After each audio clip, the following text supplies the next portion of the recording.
Hello and welcome everyone and welcome to this session of the perquisites.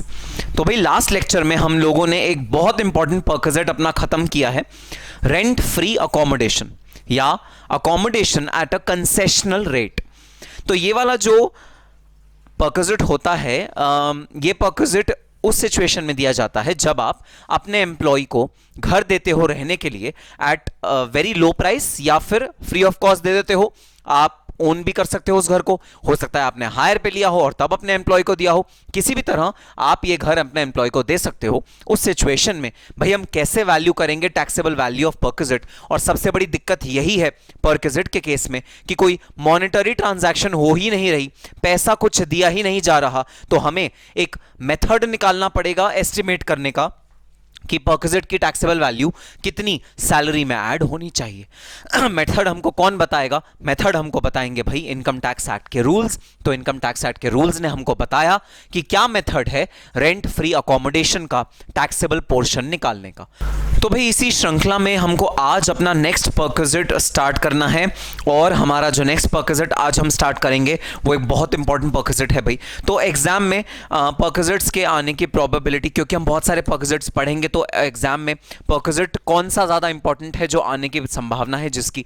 Rent free accommodation of course a very very important perquisite, क्योंकि उसमें जो valuation करते हैं उसके specific rules exam में जरूर आते हैं भाई। और दूसरा इंपॉर्टेंट परक्विजिट जो हम आज शुरू करने जा रहे हैं वो है परक्विजिट ऑन मोटर कार।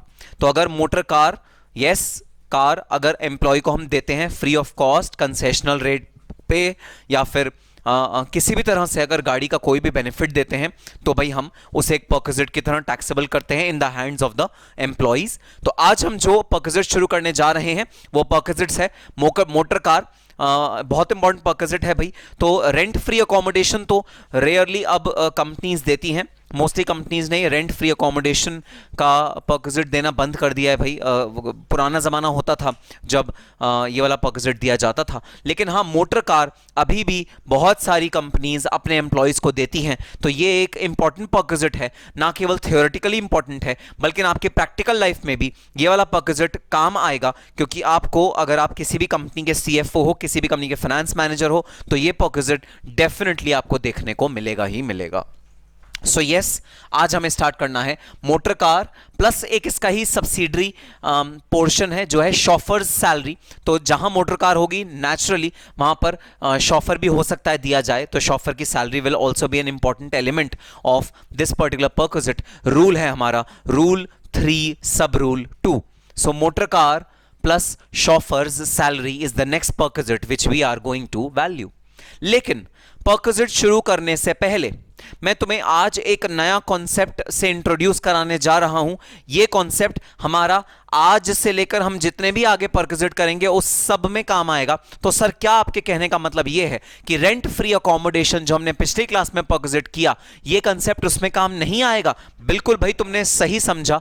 यह जो कंसेप्ट आज मैं तुम लोगों के साथ डिस्कस करने जा रहा हूं वो कंसेप्ट भाई सिर्फ और सिर्फ रेंट फ्री अकोमोडेशन को छोड़ के बाकी सारे परक्विजिट्स पे अप्लाई करता है। तो मोटर कार और उसके ऑनवर्ड्स जितने भी परक्विजिट्स हम लोग करेंगे उस पे ये कॉन्सेप्ट अप्लाई करेगा स्पेसिफाइड पर्सन का रेंट फ्री अकोमोडेशन पे, या accommodation as at a concessional price पे, या hotel given as a accommodation पे। भाई ये वाला कंसेप्ट अप्लाई नहीं करता। ये कंसेप्ट सिर्फ मोटर कार्स और हम जो आगे के परक्विजिट्स करेंगे उन पे अप्लाई करेगा। ठीक है सर, बात समझ में आ गई? तो सर क्या मतलब होता है स्पेसिफाइड पर्संस का?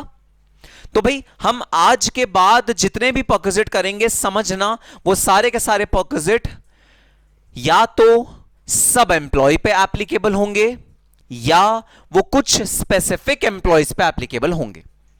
तो रेंट फ्री अकोमोडेशन तो सब एम्प्लॉय पे एप्लीकेबल होता है, वहां तो कोई टेंशन ही नहीं। तो वहां स्पेसिफाइड पर्सन आप हो चाहे ना हो, आप पे रेंट फ्री अकोमोडेशन का जो टैक्सेबिलिटी होगी वो इक्वल तरीके से लगेगी, हमें कोई टेंशन ही नहीं। लेकिन आज जो हम परक्विजिट शुरू करने जा रहे हैं उसमें से कुछ कुछ पोर्शन ऐसे होंगे, जैसे मैंने यहां रेड में एस मार्क करा हुआ है, यहां रेड में एस मार्क करा हुआ है। इसका मतलब ये कि ये वाला जो पोर्शन है ये सिर्फ उन एम्प्लॉयज के हाथ में टैक्सेबल होगा जो यहां पर मैं स्पेसिफाई करूंगा और किसी के हाथ में टैक्सेबल नहीं होगा।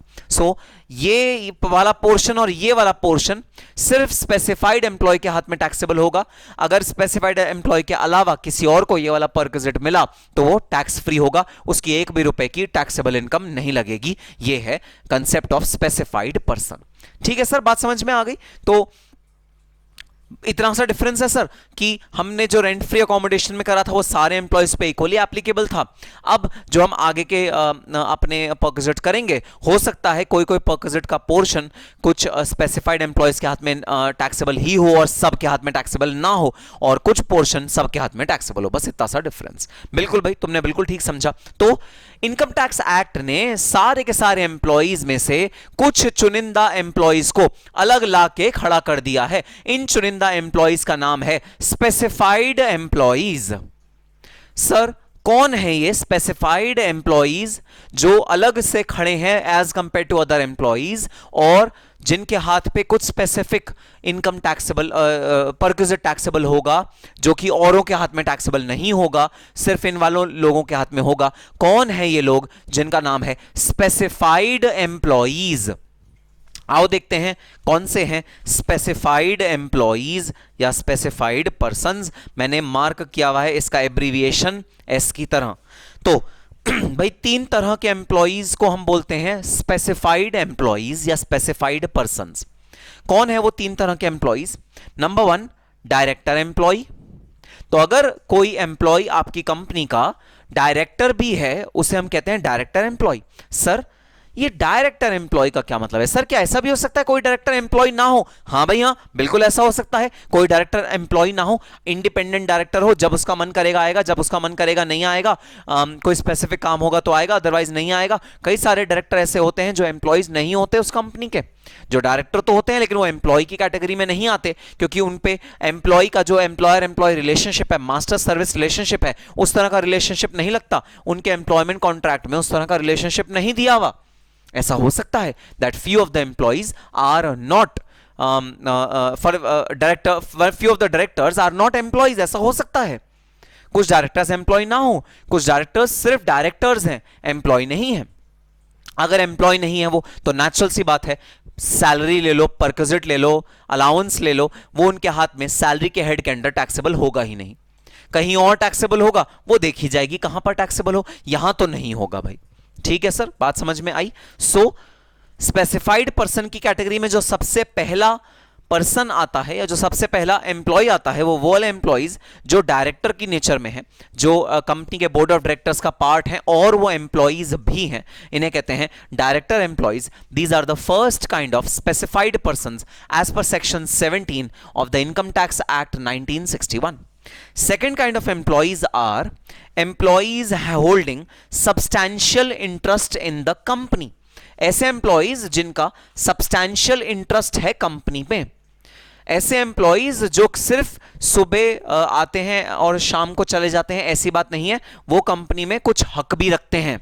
अपने एम्प्लॉयमेंट के अलावा अपनी सैलरी का तो हक रखते हैं, सैलरी के अलावा वो कुछ और हक भी रखते हैं इस कंपनी में। उन्हें कहते हैं एम्प्लॉयज होल्डिंग सब्सटैंशियल इंटरेस्ट। अब सर ये सब्सटैंशियल इंटरेस्ट का क्या मतलब है? भाई सब्सटैंशियल इंटरेस्ट का मतलब है 20% और मोर वोटिंग पावर।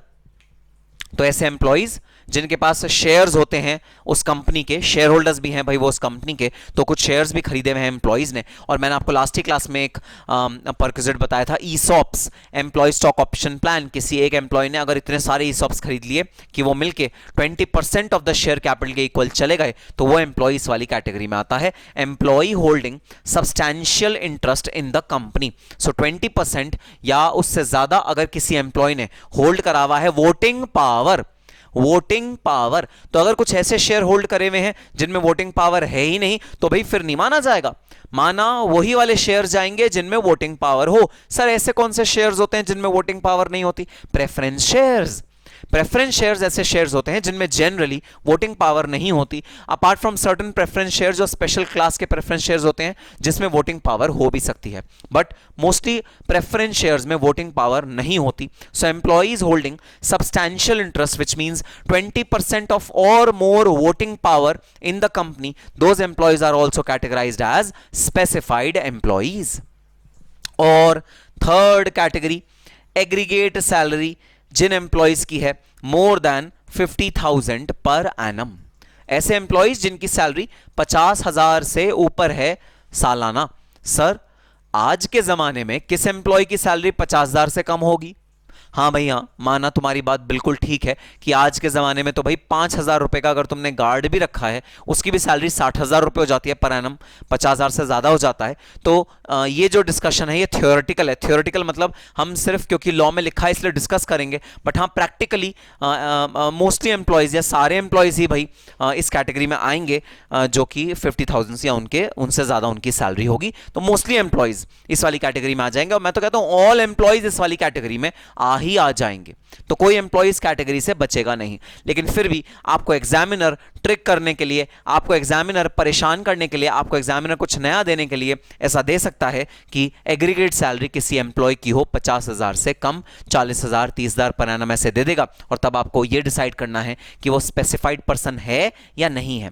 तो आप कहोगे नहीं सर वो स्पेसिफाइड पर्सन नहीं है क्योंकि उसकी सैलरी 40,000 पर एनम है, और अगर वो स्पेसिफाइड पर्सन नहीं हुआ तो भाई ये वाला जो परक्विजिट है वो उसके हाथ में टैक्सेबल नहीं होगा, क्योंकि ये वाला परक्विजिट जो भी लिखा है यहां, अभी आपको समझ में नहीं आ रहा क्या लिखा है यहां, जो भी लिखा है यहां वो वाला परक्विजिट उस वाले एम्प्लॉय के हाथ में टैक्सेबल नहीं होगा। ये वाला परक्विजिट सिर्फ उन एम्प्लॉयज के हाथ में टैक्सेबल है, ये वाला और ये वाला, ये दो जो मैंने एस रेड मार्क करे हैं ये दोनों परक्विजिट सिर्फ उस वाले एम्प्लॉय के हाथ में टैक्सेबल हैं जिसकी टैक्सेबल सैलरी 50,000 या उससे ज्यादा होगी। तो ये था एक नया कॉन्सेप्ट जो मैं एक जनरल कॉन्सेप्ट आप लोगों को इंट्रोड्यूस आज करना चाह रहा था आपके साथ।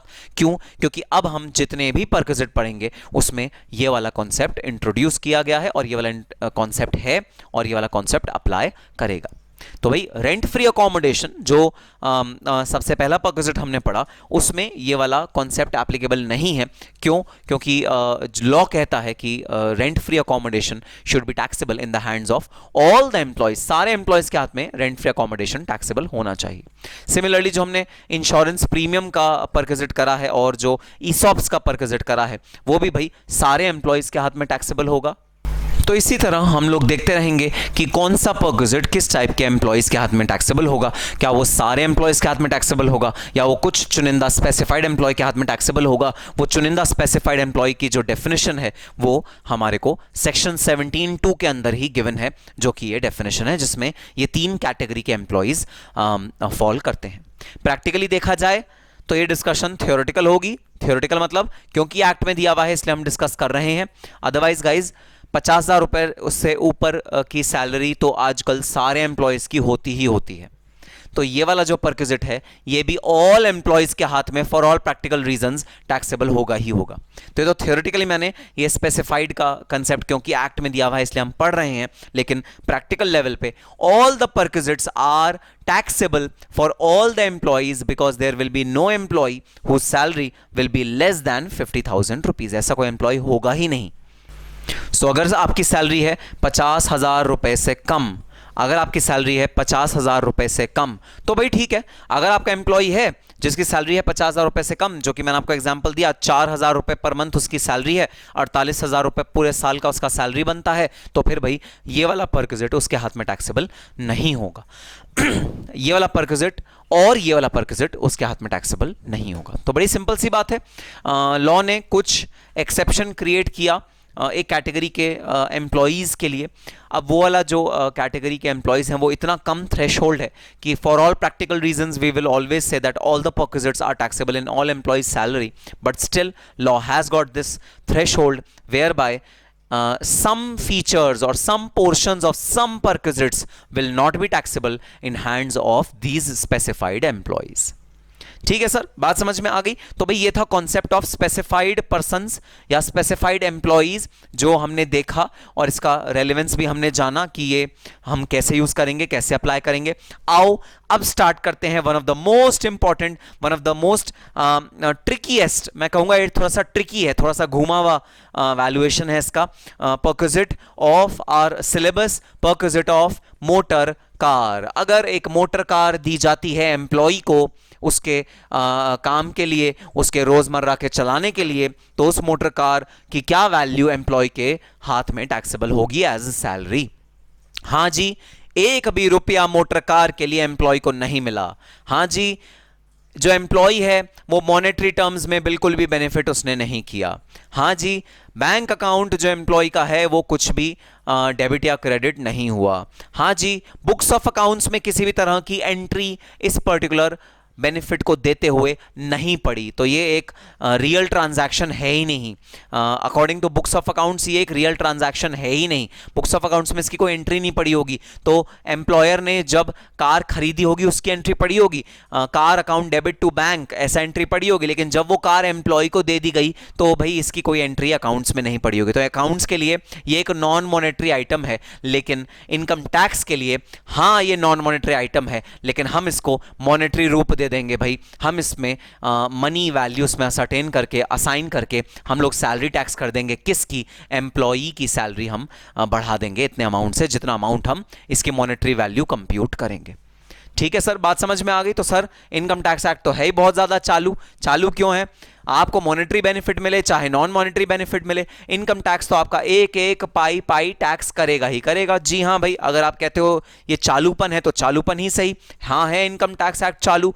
वो इवन आपको अगर कोई बेनिफिट मिला है जो नॉन मॉनेटरी टर्म्स में मिला है, जो मॉनेटरी टर्म्स में नहीं मिला, इनकम टैक्स एक्ट वो भी आपको टैक्सेबल करेगा, वो भी आपको चार्ज करेगा ही करेगा। Definitely these are the non monetary perquisites which are taxable as salary. तो आओ स्टार्ट करते हैं परक्विजिट ऑन मोटर कार। तो भाई मोटर कार जब भी एम्प्लॉयर एम्प्लॉई को देगा तो भाई एम्प्लॉई उस मोटर कार का 3 यूज कर सकता है, 3 तरह से काम ले सकता है उस कार को। सर कौन कौन से 3 काम हैं जो एम्प्लॉय कर सकता है? भाई एम्प्लॉय या तो ऑफिशियल यूज 100% ऑफिशियल यूज करेगा उस कार का, तो यह है भाई 100% ऑफिशियल यूज। वो इस कार को बिल्कुल भी अपने पर्पस के लिए नहीं यूज करेगा, वो इस कार को हमेशा ऑफिशियल पर्पस के लिए यूज करेगा। पर्सनल पर्पस के लिए गलती से भी वो यूज नहीं करेगा इस पर्टिकुलर कार को। तो ये है 100% ऑफिशियल यूज। और दोस्तों होना भी ऐसा चाहिए कि अगर आपको कोई ऑफिस से कोई अगर एसेट मिला है, ऑफिस से अगर आपको किसी तरह का कोई बेनिफिट मिला है, तो वो 100% ऑफिस के ही यूज में आना चाहिए। आप लोग भी कल को जॉब करोगे, आप लोग भी कल को कंपनी के एसेट्स को यूज करोगे, कंपनी का लैपटॉप मिलेगा आपको, कंपनी का डेटा कार्ड जो डोंगल जिसको कहते हैं वो मिलेगा आपको। हो सकता है कंपनी आपको गाड़ी दे, हो सकता है कंपनी आपको मोबाइल फोन दे, तो बड़ी बड़ी पोजीशंस पे हर एमेनिटी हर फैसिलिटी आपको दी जाएगी भाई। लेकिन आपकी जिम्मेदारी है कि आप उन एमेनिटीज को मोस्टली ऑफिशियल पर्पस के लिए, ऑफिशियल यूज के लिए ही यूज करो। तो कायदे की बात, ये अभी लॉ से परे मैं तुम्हें बात बता, इनकम टैक्स एक्ट से परे मैं तुम्हें एक बात बता रहा हूं कि आपका जो कायदा है, कायदा ये कहता है अगर आपको ऑफिशियल कोई एसेट मिला है, अगर आपको ऑफिशियली किसी भी तरह का इंफ्रास्ट्रक्चर अवेलेबल कराया गया है, तो भाई उसको आपको ऑफिशियल पर्पस में ही यूज करना पड़ेगा, उसको आप पर्सनल पर्पस में यूज नहीं कर सकते। तो हाँ, मोटर कार का जो सबसे इंपॉर्टेंट यूज होगा वो होगा ऑफिशियल पर्पस के लिए उसको यूज करना, किसी भी पर्सनल पर्पस के लिए इसको यूज ना करना। और यहां पर मैं आपको चाणक्य का एक कहानी मुझे जो याद आया है इस ऑफिशियल यूज के ऊपर, मैं ये सुनाना चाहूंगा। बड़ी इंटरेस्टिंग कहानी है, कोर्स से परे, कोर्स से एकदम डिफरेंट है, तो सुनना जरा ये कहानी क्या है। भाई चाणक्य से एक बार कोई और किसी और देश का मॉन्क मिलने आया। अब ऐसे ही होता है भाई, जो प्रीस्ट होते हैं ये जब एक दूसरे देशों में विचरण कर रहे होते हैं, दूसरे समाज का जब ये कल्चरल एक्सचेंज कर रहे होते हैं, तो इनका बहुत इंपॉर्टेंट काम होता था पहले कि वो एक डायनेस्टी से दूसरे डायनेस्टी जाते थे, कल्चर्स को स्टडी करते थे और वहाँ पर अपने आइडियाज़ को एक्सचेंज करते थे। तो भाई इसी तरह चाणक्य तो आप लोग जानते ही होंगे, चंद्रगुप्त मौर्य के जो गुरु थे, मौर्य वंश जिन्होंने एस्टैब्लिश किया था और अखंड भारत का सपना देखा था, वन इंडिया, सारी की सारी स्टेट जितनी भी इंडिया में है वो एक रूलर के अंडर आए। और भाई उस समय ना इंडिया सिर्फ हमारा जो आज का इंडिया है वो नहीं होता था, पूरा पाकिस्तान, पूरा नेपाल और पाकिस्तान से आगे अफगानिस्तान, कजाकिस्तान और जितनी भी ये मुस्लिम कंट्रीज हैं, ये सारी की सारी इंडिया का पार्ट उस समय होती थी। तो इतना बड़ा भारत था और चाणक्य ने एक सपना देखा था कि पूरा का पूरा भारत एक राजा के अधीन हो जाए, एक राजा के अंडर आ जाए। तो ये सपना था अखंड भारत का, जो चाणक्य ने साकार करके दिखाया था। अदरवाइज भारत में क्या होता था, बहुत सारे राजा थे हर टेरिटरी में और वो सब अपने अपने एरिया को संभाले बैठे थे। सब्सिक्वेंटली अशोका को लाया गया और चंद्रगुप्त मौर्य को लाया गया और चंद्रगुप्त मौर्य के साथ चाणक्य ने अपना ये सपना पूरा किया। खैर वो बात अलग। मैं जो तुम्हें बताने जा रहा हूं वो ये है कि चाणक्य से एक प्रीस्ट मिलने आए किसी और कंट्री के। तो जैसे ही वो प्रीस्ट चाणक्य की कुटिया में घुसे, चाणक्य कुटिया में रहते थे, तो सबसे पहले तो प्रीस्ट सोचने लगे कि ये चाणक्य ऐसी टूटी फूटी सी कुटिया में क्यों रहते हैं। खैर वो एंटर हुए जब चाणक्य की कुटिया में, तो चाणक्य के आगे एक दिया जला था, दिया। तो चाणक्य उस दिए के नीचे बैठ के काम कर रहे थे। चाणक्य ने जैसे ही उन्हें देखा, दूसरे प्रीस्ट को, उनका अभिवादन किया और उनको बैठने का इशारा किया। तो दूसरे प्रीस्ट बैठ गए, उनका इंतजार किया 2-3 मिनट के लिए। चाणक्य ने जो काम कर रहे थे वो काम खत्म किया। फिर चाणक्य ने उनको इशारे से अपने पास बुलाया, अपने पास बिठाया और चाणक्य ने क्या किया, चाणक्य ने जो दिया जला था उसे बुझाया और एक और दिया जो उसके साइड में रखा था उसे जला दिया। अब जो प्रीस्ट आए थे वो बड़े हैरान कि भाई आपने एक दिया बुझा के दूसरा क्यों जला दिया।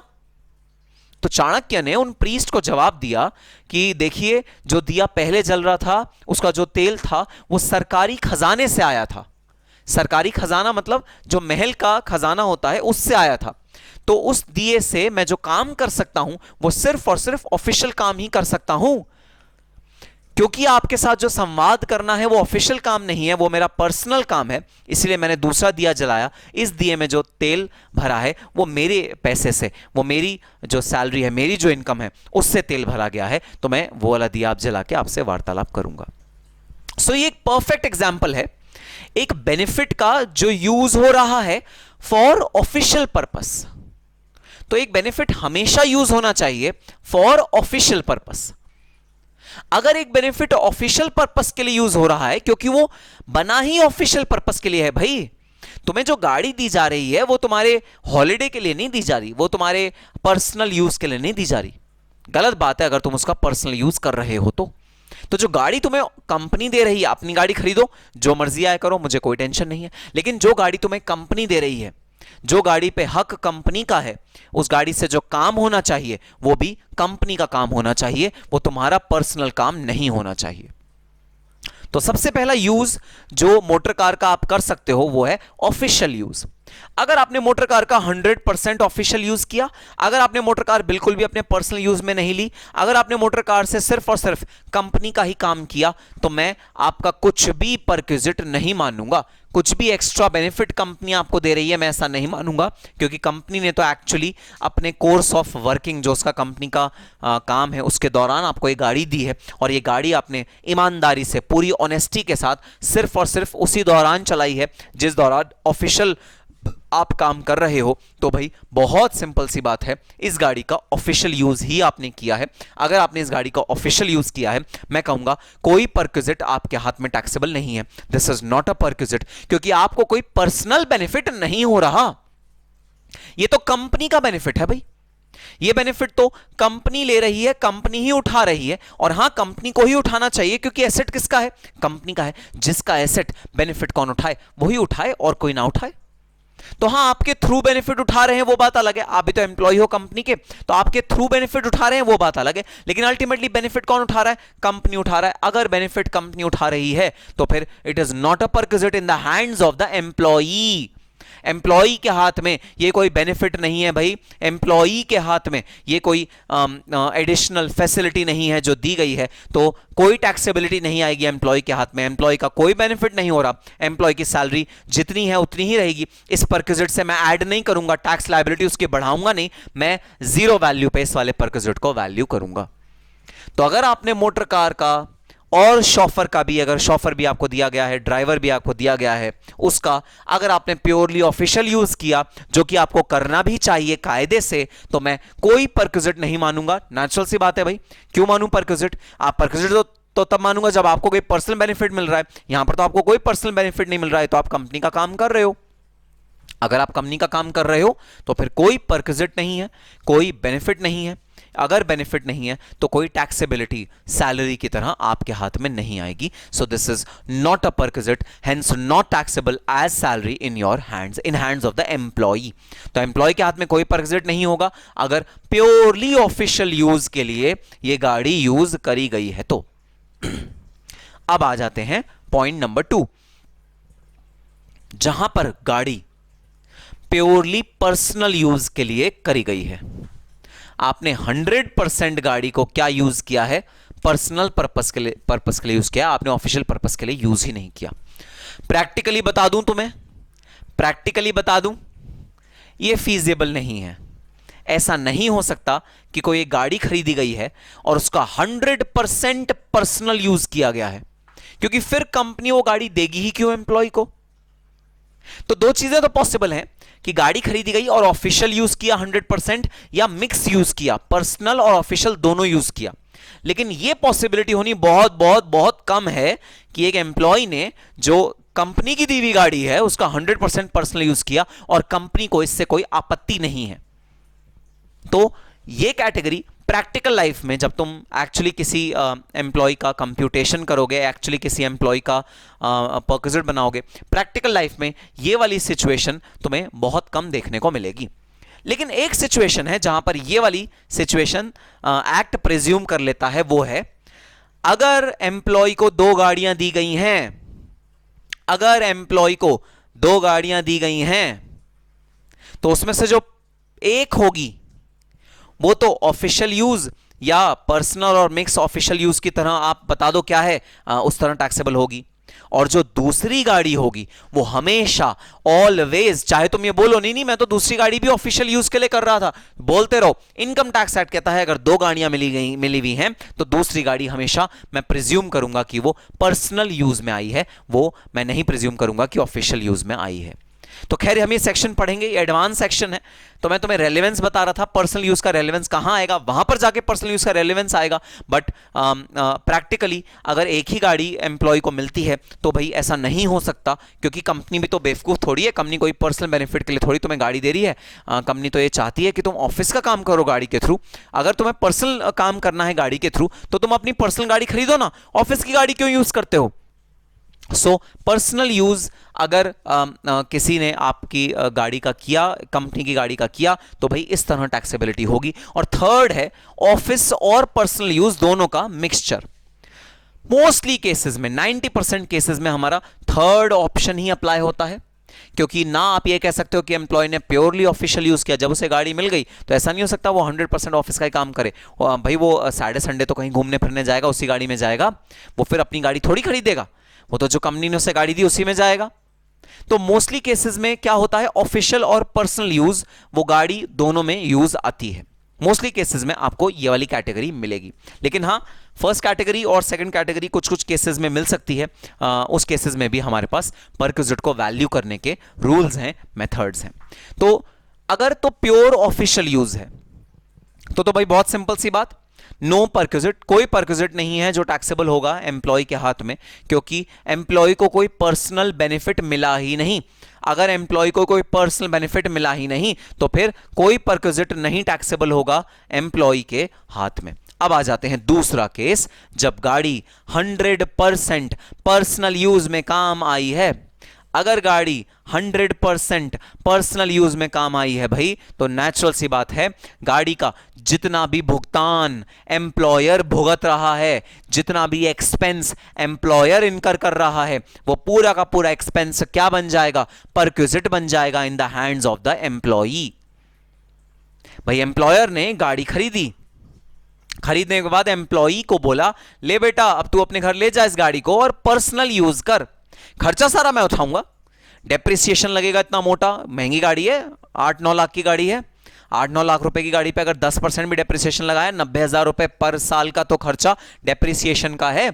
हाँ नॉन मॉनेटरी है, एक्चुअल में नहीं हो रहा, लेकिन वियर एंड टियर होता तो है ना गाड़ी में, सो डेप्रिसिएशन का खर्चा, ऊपर से गाड़ी को मेंटेन करने का खर्चा, पेट्रोल का खर्चा, ड्राइवर की सैलरी का खर्चा, लुब्रिकेंट ऑयल डालना पड़ेगा, इंजन की मरम्मत करवानी पड़ेगी, पेंट खराब हो जाए पेंट को ठीक ठाक करना पड़ेगा, सर्विसिंग करानी पड़ेगी। सारा खर्चा कौन बियर कर रहा है? एम्प्लॉयर बियर कर रहा है। और बेनिफिट किसका हो रहा है? 100% बेनिफिट हो रहा है एम्प्लॉई का। 100% बेनिफिट हो रहा है एम्प्लॉई का। अगर 100% बेनिफिट हो रहा है एम्प्लॉई का, तो यह बन जाएगा एक परक्विजिट किसके हाथ में? एम्प्लॉई के हाथ में। This is a perquisite in the hands of the employee. तो वो तमाम खर्चे जो एम्प्लॉयर बियर कर रहा है एम्प्लॉई के बिहाफ पे, वो सारे के सारे परक्विजिट बन जाएंगे एम्प्लॉई के हाथ में। तो आओ देखते हैं पर्सनल यूज अगर एम्प्लॉय करता है गाड़ी का और शॉफर का, तो उसका वैल्यूएशन कैसे होगा। तो भाई इसमें भी दो सिचुएशन लॉ ने कार्व आउट करी हुई है। Situation number 1, car owned by the employer. Situation number 2, car owned by the employee. Employer हो सकता है कार ओन करता हो। सिचुएशन नंबर 2, एम्प्लॉई हो सकता है कार ओन करता हो। Car owned by the employer. Situation number 2, car owned by the employee. Sir ये क्या मजाक कर रहे हो आप? ये तो समझ में आता है car owned by the employer, ये क्या मजाक है सर? सर अगर कार ओन्ड एम्प्लॉई के हाथ में है तो फिर तो परक्विजिट की बात ही नहीं आई, क्योंकि एम्प्लॉई ओनर है, एम्प्लॉयर ओनर थोड़ी है। हमारा परक्विजिट की बात तो तब आती है जब एम्प्लॉयर ओनर है और उसने बेनिफिट पहुंचा दिया एम्प्लॉय को, वो गाड़ी दे दी एम्प्लॉय को। सर अगर एम्प्लॉय ही ओनर है तो फिर सर ये परक्विजिट कहां से आया? भाई ये वो वाले सिचुएशंस के लिए ये वाली कैटेगरी रेलेवेंट होती है जहां गाड़ी तो खरीदी एम्प्लॉई ने, लेकिन गाड़ी का जो मेंटेनेंस का खर्चा होता है वो बियर करता है एम्प्लॉयर। गाड़ी में जो पेट्रोल डलेगा उसका खर्चा कौन बियर करेगा? एम्प्लॉयर। गाड़ी में जो रिपेयर मेंटेनेंस होगा, गाड़ी में जो मरम्मत होगी, वो रीइंबर्स कर देगा एम्प्लॉयर एम्प्लॉई को। तो ये उन सिचुएशंस के लिए ये वाली कैटेगरी रखी गई है। Car owned by the employee, हां कार एम्प्लॉय की है, कार का जो डेप्रिसिएशन है वो एम्प्लॉय भुगत रहा है, तो वो परक्विजिट नहीं बनेगा। लेकिन रनिंग एंड मेंटेनेंस चार्जेस तो एम्प्लॉय नहीं भुगत रहा ना, वो तो हो सकता है एम्प्लॉयर भुगत रहा हो। तो उस सिचुएशन के लिए जहां एम्प्लॉय ओन करता है गाड़ी, लेकिन रिपेयर के खर्चे, मेंटेनेंस के खर्चे, पेट्रोल के बिल, रिपेयर जो इंजन की सर्विसिंग करानी है, लुब्रिकेंट ऑयल डालना है, टायर रिप्लेस कराने हैं, ये सब खर्चे कौन कर रहा है? एम्प्लॉयर कर रहा है। उस केस में वो जो खर्चों का एक्सपेंडिचर होगा सारा का सारा परक्विजिट की तरह टैक्स हो जाएगा एम्प्लॉय के हाथ में। हम ये प्रिज्यूम कर लेंगे कि जितना खर्चा एम्प्लॉयर ने किया on behalf of the employee, वो सारा का सारा खर्चा एम्प्लॉय की सैलरी है। हम ये एज्यूम कर लेंगे, सैलरी की तरह हम टैक्स कर देंगे। भाई एक ही बात हो गई ना, तुमने एम्प्लॉय को सैलरी नहीं दी, उसके गाड़ी के खर्चे बियर कर लिए। एक ही बात हो गई। तुम उसे कैश दे देते कि लो तुम्हारी पूरे साल का जो तुम्हारा गाड़ी का खर्चा है वो 50,000 रुपए है, लो 50,000 रुपए ले लो, तो तुम उसे गाड़ी का खर्चा बोल के अभी दे रहे हो। एज कंपेयर टू तुम क्या कहो, लो तुम्हारी सैलरी में 50,000 रुपए से बढ़ा देता हूं। एक ही बात हो गई ना, तुमने खर्चे रीइंबर्स कर दिए वर्सेस तुमने सैलरी दे दी। तो मैं ये थोड़ी कहूंगा कि वो सैलरी नहीं है, मैं तो उसे सैलरी की तरह टैक्स करूंगा। ऑफ कोर्स कोई भी बेनिफिट दो तुम अपने एम्प्लॉय को, मैं उसे सैलरी की तरह टैक्स करूंगा ही करूंगा। क्यों? क्योंकि पर्सनल बेनिफिट हो रहा है भाई एम्प्लॉय का, कोई बिजनेस का काम थोड़ी हो रहा है, पर्सनल यूज हो रहा है। पर्सनल यूज के लिए तुम एम्प्लॉय के खर्चे भुगत रहे हो, तो ठीक है, अगर भुगत रहे हो it will be taxed as perquisites in hands of the employee. Employee के हाथ में परक्विजिट की तरह टैक्स करा जाएगा ये वाला खर्चा, विच इज द कार खर्चा। और कार खर्चा मैंने तुम्हें दो मेजर पार्ट बताए कार खर्चे के, एक तो डेप्रिसिएशन मेजर पार्ट होता है, दूसरा उसके रनिंग एंड मेंटेनेंस के खर्चे मेजर पार्ट होते हैं। अच्छा एक सिचुएशन बता देता हूं भाई, अगर मान लो ये गाड़ी एम्प्लॉयर ने भी किराए पे लिया, हायर पे लिया है, तो एम्प्लॉयर का ना डेप्रिसिएशन का खर्चा नहीं लगेगा, तो एम्प्लॉयर के हायर चार्जेस लगेंगे। उस केस में हायर चार्जेस परक्विजिट बन जाएंगे। तो सपोज एम्प्लॉयर ने कहीं से गाड़ी किराए पे ली है, किराए पे लेके एम्प्लॉय को दे दी और एम्प्लॉय पर्सनल यूज कर रहा है, तो डेप्रिसिएशन तो नहीं लगेगा ना एम्प्लॉयर के हाथ में, क्योंकि एम्प्लॉयर ओनर नहीं है उस गाड़ी का, तो डेप्रिसिएशन नहीं लगेगा एम्प्लॉयर के हाथ में। उस केस में भाई हायर चार्जेस लग जाएंगे।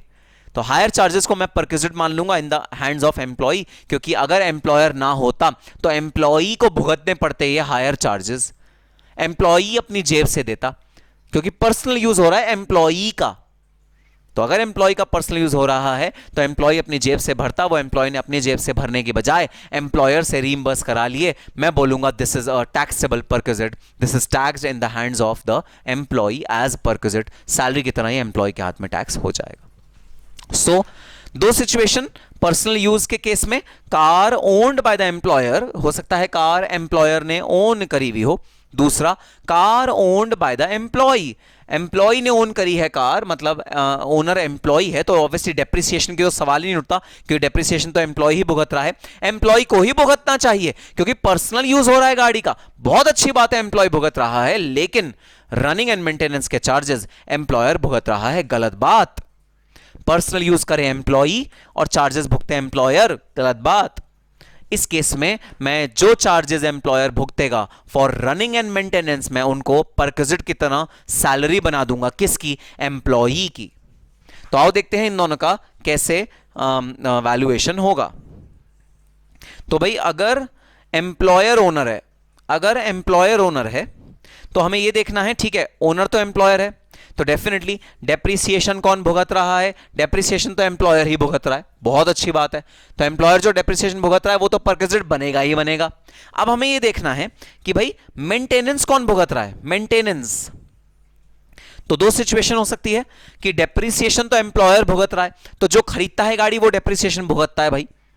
डेप्रिसिएशन आप ट्रांसफर नहीं कर सकते एक पर्सन से दूसरे पर्सन पे, जो ओनर होता है वही डेप्रिसिएशन भुगतता है, तो डेप्रिसिएशन तो एम्प्लॉयर भुगत रहा है, लेकिन हो सकता है मेंटेनेंस एम्प्लॉई भुगत रहा हो सकता है मेंटेनेंस एम्प्लॉयर भुगत रहा हो। अगर तो मेंटेनेंस एम्प्लॉई भुगत रहा है तो जो परक्विजिट बनेगा वो बनेगा डेप्रिसिएशन, क्योंकि एम्प्लॉई डेप्रिसिएशन नहीं भुगत रहा। एम्प्लॉय का डेप्रिसिएशन जो एम्प्लॉय को भुगतना चाहिए था, क्योंकि पर्सनल यूज एम्प्लॉय कर रहा है, वो कौन भुगत रहा है? एम्प्लॉयर भुगत रहा है, क्योंकि ओनर कौन है? एम्प्लॉयर है। एम्प्लॉयर ने 9 लाख रुपए की कार खरीदी, अपने अकाउंट्स में एंट्री डाल दी, car account debit to bank 9 lakh rupees, तो डेप्रिसिएशन की एलिजिबिलिटी किसकी? ओनर की। ओनर कौन? एम्प्लॉयर। सो डेप्रिसिएशन एम्प्लॉयर भुगत रहा है on behalf of the employee. अगर डेप्रिसिएशन एम्प्लॉयर भुगत रहा है on behalf of the employee, तो ये एम्प्लॉय के हाथ में हम टैक्स कर देंगे एज सैलरी। वही परक्विजिट के भाई पार्ट्स होते हैं ना, allowances and perquisites are part of salary, तो हम डेप्रिसिएशन को सैलरी बना देंगे। अच्छा, कन्वीनियंस के लिए एक्ट ने बोला डेप्रिसिएशन को 10% के रेट पे चार्ज कर देना ऑन द ओरिजिनल कॉस्ट, तो जो भी गाड़ी की कॉस्ट है उसका 10% हम डेप्रिसिएशन एज्यूम कर लेंगे। सर ये कैसे एस्टिमेट होता है डेप्रिसिएशन? भाई डेप्रिसिएशन हमेशा एक तुक्का है, इट इज एन एस्टिमेट। और मैं तुम्हें कमाल की बात बताऊंगा जो तुम अपने सब्सिक्वेंटली लेक्चर्स में पढ़ोगे भी, हम इनकम टैक्स में तो पढ़ेंगे, तुम अकाउंट्स में भी ये वाली बात पढ़ोगे, जहां तुमने रिकंसिलिएशन बनाई होगी, reconciliation statement between accounts and costing या अकाउंट्स एंड टैक्स। भाई कंपनीज एक्ट के जो डेप्रिसिएशन के रेट हैं वो अलग होते हैं, और इनकम टैक्स एक्ट के अकॉर्डिंग जो डेप्रिसिएशन के रेट हैं वो अलग हैं। तो डेप्रिसिएशन एक तुक्का है। हमारी ही कंट्री में, इंडिया में ही, दो अलग अलग एक्ट में डेप्रिसिएशन के दो अलग अलग रेट लिखे हुए हैं, तो ऐसा भी होता है। तो depreciation is just an estimate. जो लॉ के अंडर आप अपनी कंप्यूटेशन कर रहे हो, उस लॉ में जितना भी डेप्रिसिएशन बोला गया वो आप लिख दो। कोई गारंटी नहीं कर सकता। आपने 10% का डेप्रिसिएशन लगाया, आपने अज्यूम करा है 10 साल गाड़ी चलेगी, कोई गारंटी नहीं कर सकता कि 10 साल ही गाड़ी चलेगी। गाड़ी 8 साल में भी खत्म हो सकती है, और चलने को गाड़ी 15 साल भी चल सकती है, कोई गारंटी नहीं ले सकता। ये तो एक जनरल एस्टिमेट है जो इनकम टैक्स एक्ट ने हमें दिया कि आप डेप्रिसिएशन 10% का एम्प्लॉय के हाथ में टैक्सेबल कर दो। और भाई अगर मेंटेनेंस एम्प्लॉयर पे कर रहा है, यहां तो मेंटेनेंस एम्प्लॉय पे कर रहा है, मेंटेन्ड बाय एम्प्लॉय, मतलब जो मेंटेनेंस के खर्चे हैं वो एम्प्लॉय बियर कर रहा है। पेट्रोल खुद खर्चा करता है भाई अपनी जेब से, कोई इंजन में रिपेयर करना है अपनी जेब से खर्चा करता है, कोई लुब्रिकेंट ऑयल डलवाना है अपनी जेब से खर्चा करता है, कवर चेंज कराने हैं सीट के अपनी जेब से खर्चा करता है एम्प्लॉय। तो अगर एम्प्लॉय मेंटेनेंस खुद कर रहा है तो परक्विजिट सिर्फ और सिर्फ डेप्रिसिएशन बनेगा। अगर मेंटेनेंस भी एम्प्लॉयर ही भुगत रहा है तो भाई दो चीजें परक्विजिट बन जाएंगी, डेप्रिसिएशन प्लस मेंटेनेंस। लॉजिकल, कोई रटना नहीं, मैं तुम्हें कोई नहीं रटवा रहा, मैं तुम्हें सिर्फ लॉजिक समझा रहा हूं यकीन मानना तुमने लॉजिक समझ लिया, तुम्हें कोई ये चार्ट इतना कॉम्प्लेक्स तुम देख के डर गए होगे, सर इतना बड़ा चार्ट हमें याद करना पड़ेगा, कोई याद नहीं करना पड़ेगा, मैं तुम्हें लॉजिक इतनी अच्छी तरह तुम्हारे दिमाग में सेट कर दूंगा, तुम खुद ही अपने लॉजिक के बेसिस पे रैशनल कंक्लूजन निकाल लोगे। बस लॉजिक समझना है तुम्हें, रट्टाफिकेशन नहीं करना, लॉजिक समझना है। लॉजिक बड़ा सिंपल सा, जो भुगतेगा, जो भी भुगतेगा एम्प्लॉय के बिहाफ पे, एम्प्लॉयर जो कुछ भी भुगतेगा वो एम्प्लॉय के हाथ में सैलरी मान लूंगा।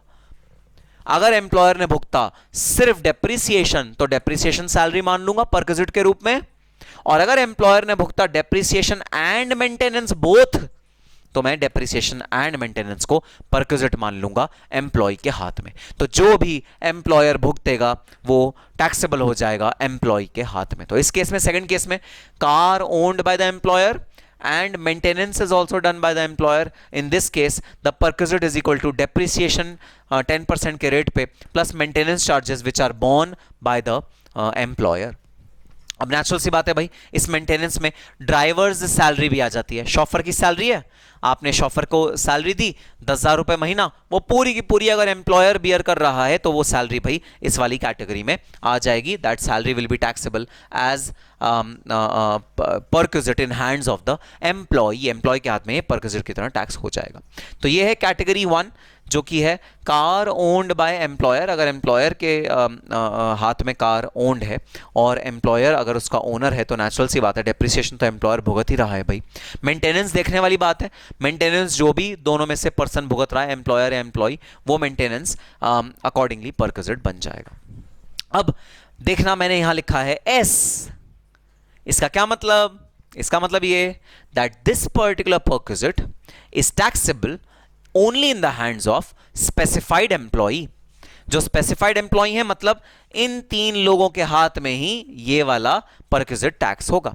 मतलब अगर कोई गरीब आदमी है, बहुत गरीब आदमी जिसकी सैलरी है 4,000 रुपए महीना और उस पे मेहरबानी करके उसको एक गाड़ी दे दी एम्प्लॉयर ने, दया करके ही दी होगी क्योंकि पर्सनल यूज कर रहा है, वो बेचारा पर्सनल यूज कर रहा है तो कुछ ना कुछ दया करके दी होगी, कोई ना कोई रीजन रहा होगा, कोई ना कोई लॉजिक रहा होगा, कोई ना कोई जरूरत होगी जरूर उस गरीब आदमी को। तो उस गरीब का बेनिफिट करने के लिए अगर एम्प्लॉयर ने गाड़ी दे दी उस गरीब को which is owned by the employer, जो एम्प्लॉयर ओन कर रहा है, मेंटेनेंस चाहे कोई भी भुगते, चाहे एम्प्लॉयर भुगते चाहे एम्प्लॉय भुगते, ये वाला जो परक्विजिट है ये उस एम्प्लॉय के हाथ में टैक्सेबल नहीं होगा जिसकी सैलरी 50,000 रुपए से कम है। अगर आपकी सैलरी 50,000 रुपए से ऊपर है तो हम आपको अमीर आदमी मानेंगे, और ऑब्वियसली अगर आप डायरेक्टर एम्प्लॉय हो तो आप अमीर हो ही, एम्प्लॉय होल्डिंग सब्सटेंशियल इंटरेस्ट तो आप अमीर हो ही, चाहे आपको सैलरी कुछ भी मिले। डायरेक्टर एम्प्लॉय को अगर मैं 2 रुपए भी सैलरी देता हूं ना, क्योंकि भाई होता क्या है कई बार ऑनरेरी डायरेक्टर्स होते हैं, ऑनरेरी डायरेक्टर्स जो ऐसा बोलते हैं कि भाई हम इस कंपनी से ना सैलरी नहीं लेंगे। जैसे रतन टाटा, तो रतन टाटा जब रिटायर हुए उसके पहले भी कई सालों तक उन्होंने बोल दिया कि अब आज के बाद मैं टाटा इंडस्ट्रीज से 1 भी रुपए की सैलरी नहीं लूंगा, फ्री ऑफ कॉस्ट मैं डायरेक्टरशिप रखूंगा, या जस्ट बुक्स को ऑनर करने के लिए वो कहते हैं मैं 10 रुपए महीने की सैलरी लूंगा। ऐसा होता है, ये प्रैक्टिकल लाइफ में होता है भाई। तो अगर आप डायरेक्टर हो जिसकी सैलरी 50,000 रुपए से कम है तो मैं आपको स्पेसिफाइड एम्प्लॉय नहीं मानूंगा। आप बहुत शाणे एम्प्लॉय हो, आप स्पेसिफाइड एम्प्लॉय नहीं हो भाई, मैं आपको टैक्सेबल करूंगा ही करूंगा। अगर आपको टैक्सेबिलिटी से बाहर निकलना है, गाड़ी ओन्ड है एम्प्लॉयर, अगर आपको टैक्सेबिलिटी से बाहर निकलना है तो आपको डायरेक्टर भी नहीं होना उस कंपनी का, आपको सब्सटैंशियल इंटरेस्ट मतलब शेयर होल्डर भी नहीं होना उस कंपनी का, और आपकी सैलरी 50,000 से ऊपर भी नहीं होनी चाहिए। तीनों कंडीशन सेटिस्फाई करोगे तो ही मैं ये वाला परक्विजिट आपके हाथ में टैक्स फ्री कर दूंगा। तो लॉजिक समझना, लॉजिक क्या है? लॉजिक बड़ा सिंपल सा है। जो गरीब एम्प्लॉइज हैं जिनकी सैलरी बहुत ज्यादा कम है, उनको कोई पर्सनल बेनिफिट करने के लिए, कोई दया भाव दिखा के, दया दृष्टि दिखा के अगर बेनिफिट उसका पहुंचाने के लिए अगर आपने गाड़ी दे दी है उसके पर्सनल यूज़ के लिए, तो वो हम परक्विजिट की तरह टैक्स नहीं करेंगे। लेकिन अगर आप डायरेक्टर हो कंपनी के, माना 50,000 रुपये से कम कमा रहे हो और अगर आपके पास शेयर हैं कंपनी के 20% से ज़्यादा, तो भाई हम आपको अगर आपकी 50,000 से कम भी है तो भी हम आपको स्पेसिफाइड एम्प्लॉय की कैटेगरी में लेकर आएंगे और आपको ये वाला परक्विजिट टैक्स करवाएंगे आपके हाथ में। तो ये वाला परक्विजिट सिर्फ और सिर्फ स्पेसिफाइड एम्प्लॉयज के हाथ में टैक्स, अगर आप स्पेसिफाइड एम्प्लॉय की कैटेगरी के से बाहर आ गए तो भाई ये वाला परक्विजिट आपके हाथ में टैक्स नहीं होगा। अगर आप इन तीनों कैटेगरी में नहीं फॉल करते हो तो ये वाला परक्विजिट आपके हाथ में टैक्स नहीं होगा। So this is the rationale behind introducing this particular benefit. This particular perquisite is to be taxed in hands of only specified employees. There is a rational logic behind it. ठीक है sir, बात समझ में आ गई। आओ category number 2, personal use के अंदर। अब की बार एम्प्लॉयर ओन नहीं कर रहा, कौन ओन कर रहा है? एम्प्लॉई ओन कर रहा है। और मैं तुम्हें बताया एम्प्लॉई ओन कर रहा है तो डेप्रिसिएशन भी कौन भुगत रहा होगा? एम्प्लॉई ही भुगत रहा होगा। अच्छा, आगे बढ़ने से पहले बता देना, taxable in hands of specified employee और taxable in hands of all the employees. Sir, taxable in hands of all the employees. Natural सी बात है, अगर तुम्हारा 50,000 रुपए से कम भी है सैलरी, आप डायरेक्टर भी नहीं हो कंपनी के, सब्सटैंशियल इंटरेस्ट भी नहीं है कंपनी का आपके पास, तो भी अगर आप गाड़ी को ओन करते हो तो आप गरीब नहीं हो, तो कोई बेनिफिट नहीं दूंगा आपको, पूरा परक्विजिट आपके हाथ में टैक्स करूंगा डिस्पाइट ऑफ द फैक्ट कि आपकी सैलरी कम है। कोई बात नहीं, सैलरी कम होने दो। अगर आपकी सैलरी कम भी है तो भी भाई मैं आपके हाथ में ये परक्विजिट को टैक्स करूंगा। Car owned by the employee, मैं आपके हाथ में इस परक्विजिट को टैक्स करूंगा। ऑल एम्प्लॉयज के लिए ये वाला टैक्सेबल होता है। यहां कोई स्पेसिफाइड एम्प्लॉय का कंसेप्ट नहीं है। अगर गाड़ी ओन करता है एम्प्लॉई तो ऑल एम्प्लॉइज के लिए ये वाला परक्विजिट टैक्सेबल होगा, चाहे आपकी सैलरी 2 रुपए ही क्यों ना है। ठीक है सर, अगेन वही 2 सवाल पूछूंगा भाई तुमसे। बताओ, ओनरशिप तो पता लग गई, मेंटेन कौन करता है ये बता दो। ओनरशिप से डेप्रिसिएशन किसके सर पड़ रही है वो पता लगती है। मेंटेनेंस से मेंटेनेंस का कॉस्ट कौन बियर कर रहा है वो पता लगता है। तो डेप्रिसिएशन इस केस में तो एम्प्लॉय बियर कर रहा है, मेंटेनेंस बताना कौन बियर कर रहा है। अच्छा, मेंटेनेंस भी एम्प्लॉय बियर कर रहा है भाई, फिर काय बात का परक्विजिट? No perquisite. फिर काय बात का परक्विजिट? डेप्रिसिएशन भी एम्प्लॉय बियर कर रहा है, खरीदा एम्प्लॉय ने है तो डेप्रिसिएशन कौन बियर करेगा? एम्प्लॉय। रनिंग मेंटेनेंस भी एम्प्लॉय बियर कर रहा है, सारे खर्चे एम्प्लॉय करता है, तेल, lubricant oil, tyre, repair maintenance, petrol, सब एम्प्लॉय अपनी जेब से बियर कर रहा है। फिर काय बात का परक्विजिट? फिर कोई परक्विजिट थोड़ी हुआ, कोई एम्प्लॉयर ने एम्प्लॉय को थोड़ी परक्विजिट दिया है। फिर तो ये एम्प्लॉय का नॉर्मल खर्चा हो गया। So no perquisite in that case. If maintenance is borne by the employee, no perquisite in that case. Natural logical, logic से बोल रहा हूं, लॉ में तो लिखा ही लिखा है लेकिन मैं पहले लॉजिक लगा रहा हूं। एंड अगर मेंटेनेंस बियर करता है एम्प्लॉयर, एम्प्लॉयर ने बोला गाड़ी में पेट्रोल मैं डलवाऊंगा, लुब्रिकेंट ऑयल मैं डलवाऊंगा, टायर का रिपेयर मेंटेनेंस मैं करूंगा, इंजन की मेंटेनेंस मैं करूंगा, तो फिर परक्विजिट क्या बनेगा? Maintenance charges. नॉर्मल। ड्राइवर की सैलरी मैं बियर करूंगा, एम्प्लॉयर ने बोला maintenance charges will be the value of perquisite. जो भी एक्चुअल एक्सपेंडिचर आ रहा है वो भाई आपकी परक्विजिट की वैल्यू हो गई। ठीक है सर, बात समझ में आई? तो भाई बहुत सिंपल सा लॉजिक है, तुम लॉजिक समझ लो, तुम्हें ये टेबल याद करने की जरूरत ही नहीं पड़ेगी, ऑटोमेटिकली तुम्हारे दिमाग में ये टेबल याद हो जाएगी। बस अपने रजिस्टर पे अच्छी हैंडराइटिंग में वर्टिकली ये वाला हॉरिजॉन्टली ये वाला बनाना चार्ट, ताकि पूरा रजिस्टर आपका प्रॉपर्ली ये वाला चार्ट में कवर हो और ढंग से बने, गुचड़ मुचड़ गिच पिच ना हो। तो सीधी सी बात, जो बेनिफिट एम्प्लॉय को देगा और खुद एम्प्लॉयर उसका खर्चा बियर करेगा, वो सारा का सारा खर्चा एम्प्लॉय के हाथ में टैक्सेबल हो जाएगा एज सैलरी या परक्विजिट। सैलरी के ही 2 कंपोनेंट्स अलाउंसेस और परक्विजिट होते हैं। तो वो खर्चा जो एम्प्लॉयर बियर करेगा, वो खर्चा जो एम्प्लॉयर बियर करेगा और वो खर्चा जो एम्प्लॉय को बेनिफिट पहुंचाएगा, वो सारा खर्चा हम लोग एम्प्लॉय के हाथ में एज परक्विजिट टैक्स कर लेंगे। और बड़ा लॉजिकल है भाई, एम्प्लॉयर क्यों बियर करे personal expenses of employee? Employer क्यों बियर करे? एम्प्लॉयर तो ऑफिशियल एक्सपेंसेस बियर करेगा बस, एम्प्लॉयर पर्सनल एक्सपेंसेस क्यों बियर करे? और अगर बियर कर रहा है तो हम टैक्सेबल कर देंगे एम्प्लॉय के हाथ में एज सैलरी। ठीक है सर, बात समझ में आई? आओ अब चलते हैं लास्ट पार्ट पे और थोड़े से क्रिटिकल पार्ट पे। यहां पर जो गाड़ी खरीदी गई है उसका बोथ यूज हो रहा है, ऑफिशियल एंड पर्सनल यूज, दोनों तरह का यूज हो रहा है उस गाड़ी का। तो इसका मतलब यह है, सपोज 9 लाख रुपए की गाड़ी है, 9 लाख रुपए का 10% 90,000 डेप्रिसिएशन है। डेप्रिसिएशन का कुछ पोर्शन ऑफिशियल है, कुछ पोर्शन पर्सनल है। अब मुद्दा सबसे बड़ा ये स्प्लिटिंग कैसे हो भाई? जहां तो क्लियर कट था 100%, 100% टेंशन ही नहीं, सारा का सारा खर्चा या तो नो परक्विजिट, इस केस में सारा का सारा खर्चा या तो परक्विजिट या नो परक्विजिट, तो टेंशन नहीं जहां 100% है। सवाल आता है स्प्लिटिंग का मेथड क्या है जो लॉ ने दिया है, हम स्प्लिट कैसे करें, ये कैसे पता लगाएं कि भाई गाड़ी कितना परसेंटेज ऑफिशियल यूज के लिए आती है, कितना परसेंटेज पर्सनल यूज के लिए आती है, कैसे पता लगाएं?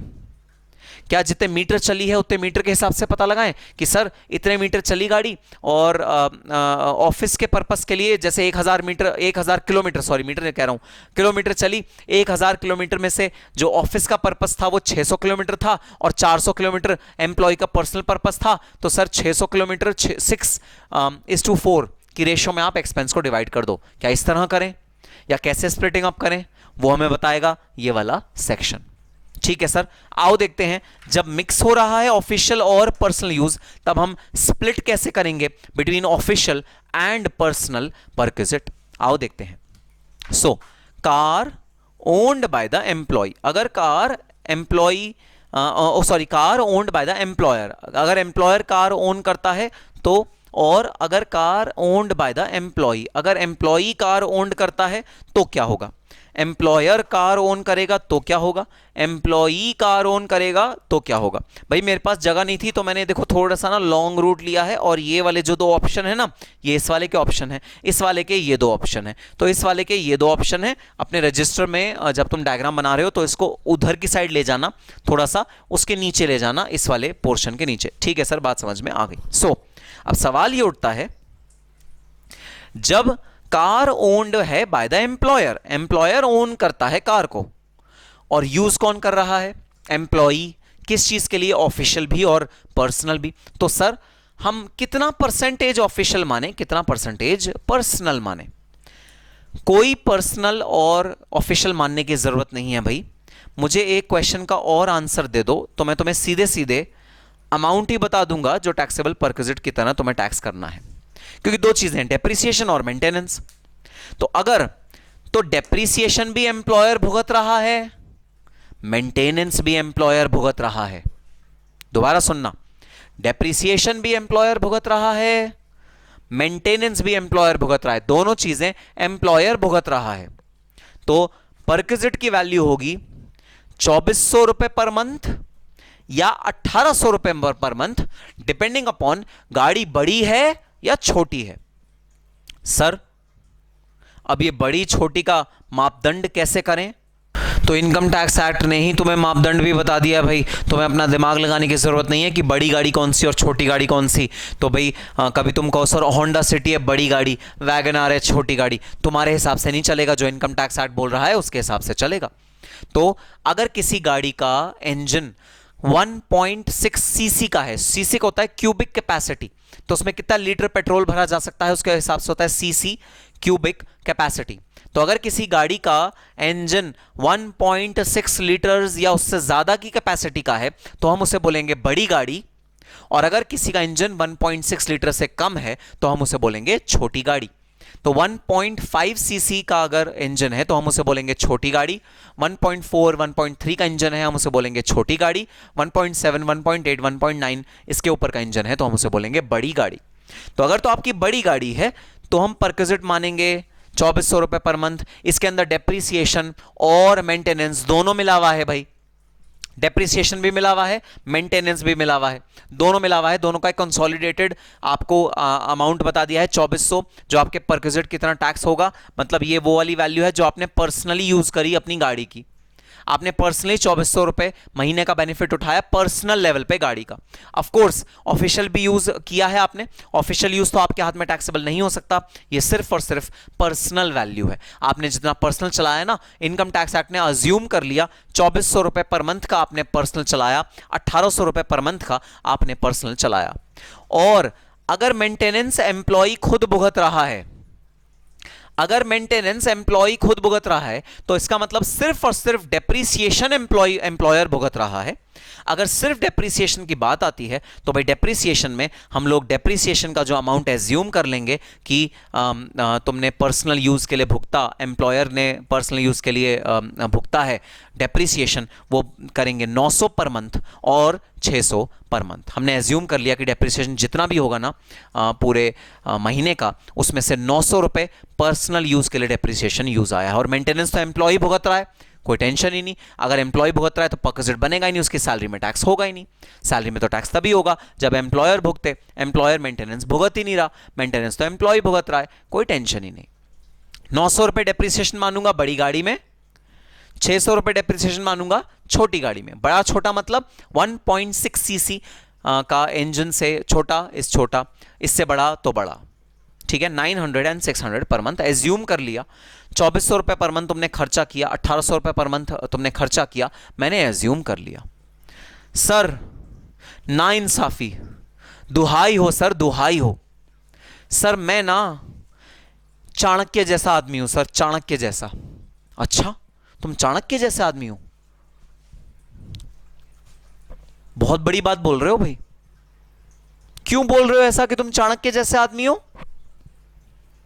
सर मैं चाणक्य जैसा आदमी इसलिए हूं क्योंकि मैं पर्सनल यूज तो करता हूं ऑफिशियल गाड़ियों का, लेकिन सर मैं ना नोटिंग कर लेता हूं कि मैंने कितने किलोमीटर पर्सनल यूज किया, कितने किलोमीटर प्राइवेट यूज किया। जैसे चाणक्य जब वो प्रीस्ट आए थे उनके कमरे में, उन्होंने फूंक मारी, पहला वाला दिया बुझाया और अगला वाला दिया जला दिया ना। सर मैं ऐसे नहीं करता, मैं टाइम नोट कर लेता हूं सेकंड्स में कि कितने देर तक वो दिया पर्सनल बातों के लिए यूज हुआ, और उतने प्रोपोर्शन में मैं दिए का ना आपको कंप्यूटेशन निकाल के बता सकता हूं कि जैसे मान लो एक दिन में मेरा 1 लीटर दिया का तेल लगा, उस 1 लीटर में से कितने मिनट ऑफिशियल यूज था, कितने मिनट प्राइवेट यूज था। सर मैं टाइम नोट कर लेता हूं कि हाँ मैंने सुबह 9 बजे से लेकर 12 बजे तक ऑफिशियल काम किया, और 12 बजे से लेकर 2 बजे तक पर्सनल काम किया, फिर 2 से 4 दोबारा ऑफिशियल, फिर 4 से 8 दोबारा पर्सनल। तो इस तरह मैं डिवाइड कर लेता हूं और मैं ना प्रोपोर्शनेट बेसिस पे 1 लीटर तेल का आपको एग्जैक्ट बता सकता हूं कि कितना मैंने पर्सनल यूज किया। चाणक्य हूं सर मैं, एग्जैक्ट बता सकता हूं। सर ये तुक्के नहीं मुझे जमते, ये नहीं जमते। 2400 रुपए सर क्या तुक्का है? तुक्का ही तो है, इनकम टैक्स साइड ने तुक्का मारा है कि तुमने जो पर्सनल यूज किया ना एम्प्लॉयर ओन्ड गाड़ी का, वो 2400 रुपए का बेनिफिट तुमने पाया। तुक्का ही तो है। सर मैं तुक्कों में बिलीव नहीं करता, मैं तो आपको एक्यूरेट बता दूंगा कि पर मंथ का डेप्रीसिएशन और रनिंग मेंटेनेंस को टोटल करके फिर उसको टाइम के हिसाब से डिवाइड करके मैं आपको एग्जैक्टली बता दूंगा कि पर्सनली मैंने कितना यूज किया, ऑफिशियली मैंने कितना यूज किया। वादा करो बता दोगे क्या? हां सर बता दूंगा। अच्छा सुनो, सिर्फ बताने से काम नहीं चलेगा, प्रूफ भी देना पड़ेगा। प्रूफ? हां सर प्रूफ भी दे दूंगा। गाड़ी के किलोमीटर नोट कर लूंगा, कितने किलोमीटर से कितने किलोमीटर मैंने हाथ पर चलाई, कितने किलोमीटर से कितने किलोमीटर पर्सनल यूज के लिए सर किलोमीटर यूज कर लूंगा। एक रजिस्टर बना लूंगा सर, चलो आपकी खुशी के लिए एक रजिस्टर बना दूंगा। मैंने कहा क्या लिखोगे उस रजिस्टर में? सर ये लिखूंगा कि जो किलोमीटर था, जो 13,100 किलोमीटर से 13,200 किलोमीटर ये तो चली गाड़ी ऑफिस और घर के बीच में। फिर सर 13,200 किलोमीटर से मैं ना घूमने गया अजमेर शरीफ की दरगाह जाना था मुझे, मैं अपनी गाड़ी से गया अपने पर्सनल फैमिली को लेकर। सो सर 13,200 से लेकर जितना भी लगा 14,200 1,000 किलोमीटर चली सपोज, तो सर इतना किलोमीटर ना मैंने उसको पर्सनल यूज किया। मैंने एक रजिस्टर बना लूंगा सर, और रजिस्टर के अंदर मैं पूरा प्रॉपर नोटिंग कर दूंगा, और फिर हम डेप्रीसिएशन भी और मेंटेनेंस भी दोनों को स्प्लिट कर देंगे। और तब सर ये तुक्का लगाने की बजाय मैं आपको एक्चुअल अमाउंट बता दूंगा। बस दोस्तों, अगर तुम ये काम कर गए ना कि ये तुक्का यूज करने की बजाय तुमने एक्चुअली एक रजिस्टर बना लिया जिसका नाम होता है लॉग बुक, एक ऐसा रजिस्टर जिसका नाम होता है लॉग बुक। अगर तुमने लॉग बुक बना ली और तुमने एक्चुअली प्रूव कर दिया कि कितना परसेंटेज ऑफिशियल यूज था, कितना परसेंटेज उस गाड़ी का पर्सनल यूज था, इनकम टैक्स एक्ट कहता है तुम ये भूल जाओ जो मैंने तुम्हें तुक्के मार मार के दिए हैं, तुम अपना तुक्का जो तुम्हारा एक्चुअल कंप्यूटेशन है तुम वो मेरे सामने लाओ। अगर तुमने प्रूव कर दिया विद सब्सटैंशिएटिंग एविडेंस कि तुम्हारा जो ये स्प्लिटिंग हुआ है ढंग से हुआ है, प्रूफ के साथ हुआ है, मैं तुम्हें एक्चुअल बेसिस पे परमिशन दे दूंगा टैक्सेबल परक्विजिट को टैक्स करने की। तो अगर तुम्हारा टैक्सेबल परक्विजिट इस अमाउंट से कम बैठ रहा है तो तुम लॉग बुक का यूज करोगे।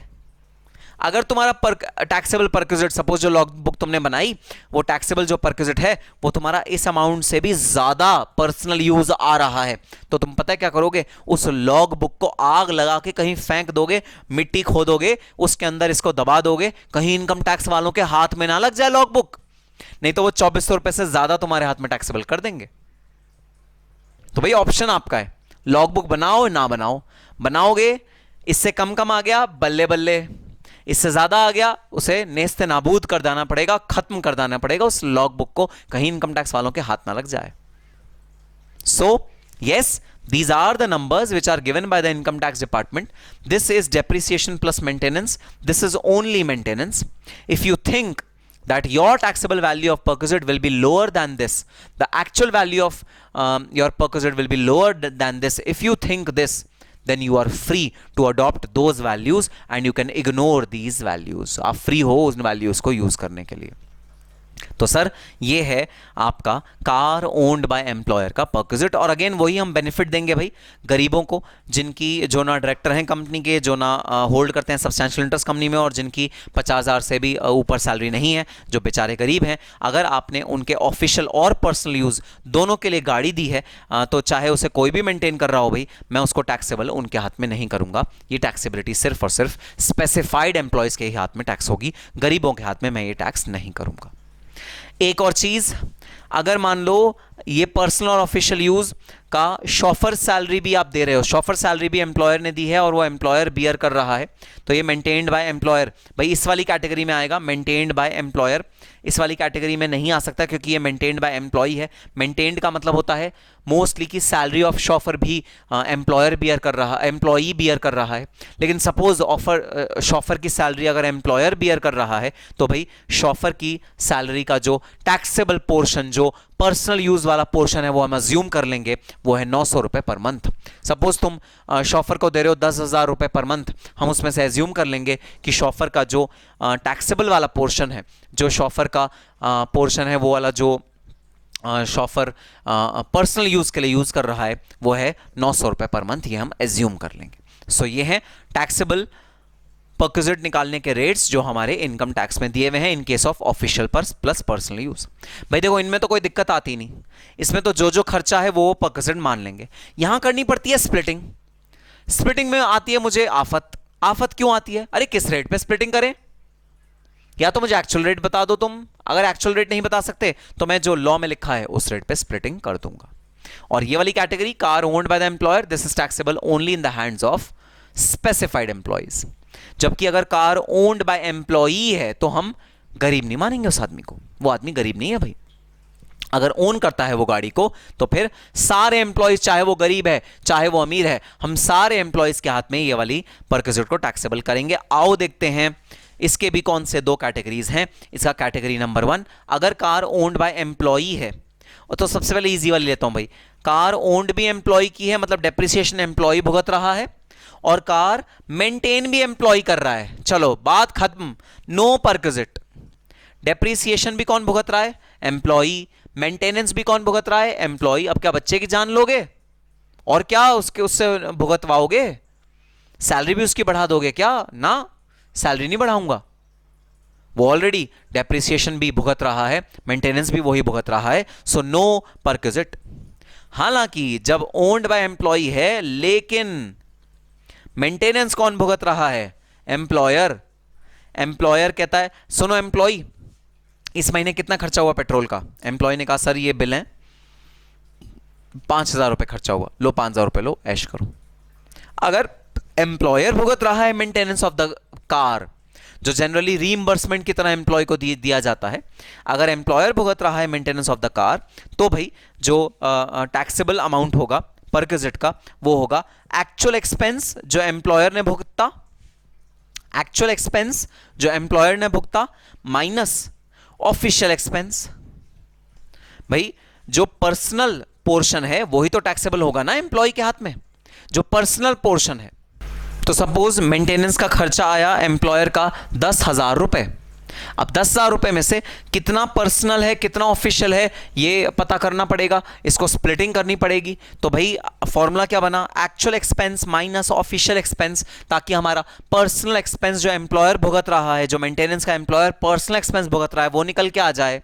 तो भाई ऑफिशियल एक्सपेंस को एज्यूम कर लिया एक्ट ने 2400 per month minus 1800 per month.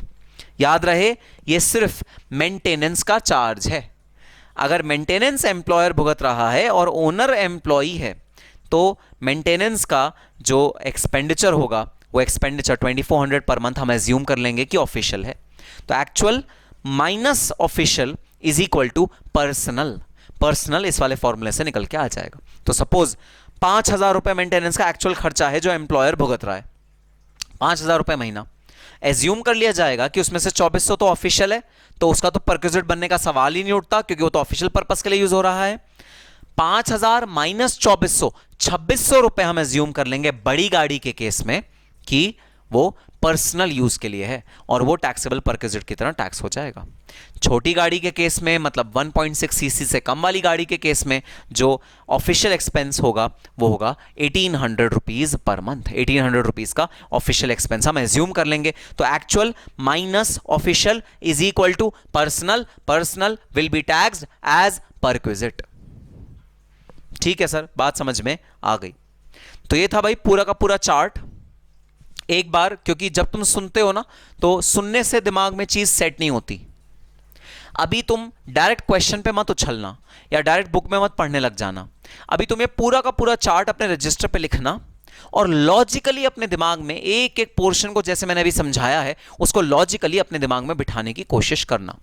जब तुमने लॉजिकली अपने दिमाग में बिठा ली होंगी ये सारी चीजें, फिर हम शुरू करेंगे इसके प्रैक्टिकल क्वेश्चंस, और फिर तुम प्रैक्टिकल क्वेश्चंस देखना कैसे धड़ाधड़ धड़ाधड़ धड़ाधड़ तुम करते चले जाओगे, तुम्हें बिल्कुल भी दिक्कत नहीं आएगी।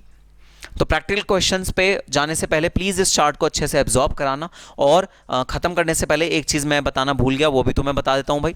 अगर अगर अगर मोटर कार तो प्रोवाइड हुई है, लेकिन मोटर कार जो प्रोवाइड हुई, मान लो पर्सनल यूज के लिए प्रोवाइड हुई, और वो मोटर कार का कुछ पोर्शन मेंटेनेंस का एम्प्लॉय से रिकवर किया जा रहा है, कुछ पोर्शन डेप्रिसिएशन का एम्प्लॉय से रिकवर कर दिया जा रहा है, तो वो भाई माइनस हो जाएगा वैल्यू ऑफ परक्विजिट में से। So actual recovery from employ minus हो जाएगी परक्विजिट की वैल्यू में से। एम्प्लॉय के हाथ में से जो एक्चुअल आप उससे रिकवर करोगे वो परक्विजिट की वैल्यू में माइनस हो जाएगा, जो कि हमने एक नॉर्मल प्रिंसिपल पढ़ा है भाई। अगर एम्प्लॉय से कुछ ले लोगे इसके बदले में, तो वो बेनिफिट उसको नहीं पहुंचा रहे, तो वो परक्विजिट बन भी नहीं सकता। तो जहां पर भी परक्विजिट आएगा, जैसे मेंटेनेंस आया, minus actual recovery from employ. अगर एम्प्लॉय से कोई एक्चुअल रिकवरी हुई है भाई, उसको हम माइनस कर देंगे। लेकिन लेकिन लेकिन एक खास बात, लॉ कहता है कि जहां पर मैंने स्टैच्यूटरी लिमिट दे दी है ना तुम्हें टैक्सेबिलिटी की, वहां पर अगर तुम कुछ एक्चुअल रिकवरी कर भी रहे हो तो उसे माइनस मत करना। सो इस केस में जहां स्टैच्यूटरी लिमिट दी हुई है, और इस केस में जहां स्टैच्यूटरी लिमिट दी हुई है, स्टार को डिफाइन करना चार्ट के नीचे, recovery from employees will not be deducted, salary from employees will not be deducted from taxable value of perquisite। Perquisite की टैक्सेबल वैल्यू से आप ये नहीं रिकवर करोगे। जहां स्टैच्यूटरी वैल्यू आ गई जहां लॉ ने आपको कुछ अमाउंट बता दिया कि ये टैक्सेबल होगा, वो ही टैक्सेबल होगा, फिर वो ऊपर नीचे नहीं हो सकता, उसको आप कम ज़्यादा नहीं कर सकते। सो इस केस में और इस केस में जहां स्टैट्यूटरी लिमिट्स डिफाइंड हैं, वहां पर भाई आप जो एक्चुअल रिकवरी, अगर आप एम्प्लॉय से कुछ रिकवर कर रहे हो इस वाले खर्चे के बदले, तो वो आप माइनस नहीं कर सकते। आप उसे माइनस वहीं कर सकते हो जहां पर स्टैट्यूटरी लिमिट नहीं है और एक्चुअल बेसिस पे कंप्यूटेशन हो रहा है। जैसे इस वाले पोर्शन में ना सब एक्चुअल बेसिस पे कंप्यूटेशन हो रहा है, जो एक्चुअली में खर्चा हुआ है उसी को परक्विजिट की तरह हम ले रहे हैं, जबकि यहां पर आप जो खर्चा ले रहे हो वो स्टैट्यूटरी लिमिट के अकॉर्डिंग ले रहे हो। सर अब एक चीज बता दो, अगर यहां पर मैं चाणक्य हूं, मैंने आपको बोला था सर मैं चाणक्य हूं, अगर यहां पर मैंने स्टैट्यूटरी लिमिट नहीं ली और एक्चुअल बेसिस पे मैंने कंप्यूटेशन कर दिया डेप्रिसिएशन का और मेंटेनेंस का स्प्लिटिंग कर दी एक्चुअल बेसिस पे, प्रूफ भी दिया आपको, लॉग बुक बना के दिया आपको, सारे दस्तावेज जो चाहिए होते हैं वो दिया आपको, और लॉ एक और रिक्वायरमेंट कहता है कि एम्प्लॉयर को लिखित में देना पड़ेगा सर्टिफिकेट कि हाँ मैंने चेक किया है और जो स्प्लिटिंग हुई है वो बिल्कुल ठीक तरीके से हुई है, एम्प्लॉय को भी लिखित में देना पड़ेगा। तो अगर ये दोनों चीज़ें सेटिस्फाई हो गई, लॉग बुक बनी है और एम्प्लॉयर ने लिखित में दे दिया है कि ये कंप्यूटेशन बिल्कुल ठीक है, वहां पर आप एक्चुअल बेसिस पे इस परक्विजिट की वैल्यू ले सकते हो। सर अगर वहां पर एम्प्लॉयर ने कुछ रिकवर किया तो क्या माइनस होगा? जी हां, वहां पर माइनस होगा, क्योंकि वहां पर एक्चुअल बेसिस पे आप परक्विजिट की वैल्यूएशन कर रहे हो, स्टैट्यूटरी बेसिस पे नहीं। तो जहां पर भी एक्चुअल बेसिस पे तुम परक्विजिट की वैल्यू कंप्यूट करोगे वहां पर तो रिकवरी माइनस होगी, जहां पर तुम स्टैट्यूटरी बेसिस पे परक्विजिट की वैल्यू कंप्यूट कर रहे हो वहां पर रिकवरी माइनस नहीं होगी। तो ये है प्रिंसिपल जो लॉ ने हमें बोला फॉलो करने के लिए। ठीक है सर, बात समझ में आई? तो ये था भाई एक बहुत important perquisite which is the perquisite of motor car along with chauffeur's salary. तो आओ अब हम अपने बुक से एक बार पढ़ते हैं, क्विकली थियोरेटिकली पढ़ते हैं कि ये वाला रूल किस तरह बुक में लिखा हुआ है।